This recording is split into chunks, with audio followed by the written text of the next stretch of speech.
Hi everyone, today we are going to see a gameplay as black. So king's pawn opening white moves and with black we play a Sicilian defense. Then the white moves its knight and we also moving our knight. Then the white pushes its pawn. Then we move our another knight and white develops its bishop. So we move our pawn. The white attacks our pawn, then we attacks the queen, then the bishop retreats. So we bring our bishop to attack the knight. Then H pawn is moved in front, and we attack the knight. Then the queen attacks the bishop. Then our queen attacks the queen. Then the pawn attacks our queen. It makes two pawns at one file, so it's good for us. So then we move our pawn, then the bishop attacks the knight, then we castle to protect our king, then the bishop attacks, then we should attack with our pawn. Now we are also having isolated pawns, and white is also having isolated pawns. So the king is being protected. Then we push our bishop in front, and then the king moves to c2. Then we move our bishop. Then the rook comes into action. Then we place our knight here to attack the center. Then the white knight moves in front. Then we want to capture the pawn, so we move front. Then we capture the pawn. Then we have the option to capture this pawn also, but we don't want to take risk of keeping a knight here earlier. So when white moves its bishop, we are also going to move our bishop. Then the bishop takes our pawn. Then we move our king. Then knight comes into action to attack our bishop. So we retreat our bishop, protecting the knight not to come inside. So then pawn comes inside. Our knight retreats back to have a strong center. So pawn proceeds to move front. We block this pawn by moving our pawn at front. So another pawn comes front. Then we move our pawn to h5. Then the rook comes in front. Then the pawn goes in front. Then rook attacks our king. Then we retreat our king.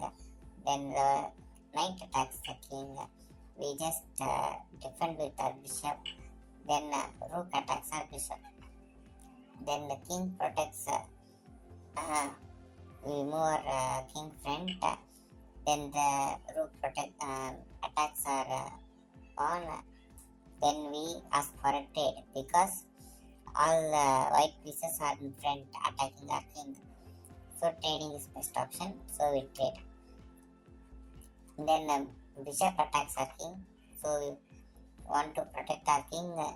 Then we go for a trade. Then bishop attacks his knight. Then we retreat our knight, having a defensive center. So the bishop moves to d6. Then we protect our knight with the rook also. Then the pawn comes inside.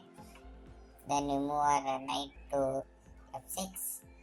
Then pawn push is happening with white.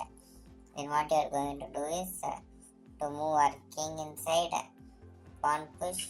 We trade the pawns. Then we attack with the rook. Then bishop attacks the knight. We don't want the knight to be traded, so we move here. And bishop moves to h4. Now we are having white is having bishop. We are having a knight. Knight can move to two colors, white and black. And bishop can move to only. This is a black color bishop, so it can move only to black colors. So we are having an advantage to have a fork also. So what we we have done is take the pawn. Rook check is happening, so we move our king to a safer place. Then the white king also moves, and we check the king. The white king has blundered. So what you are doing is move with the knight, giving a fork to the king and rook. So the king moves, then we take the rook. Then the king moves to the center.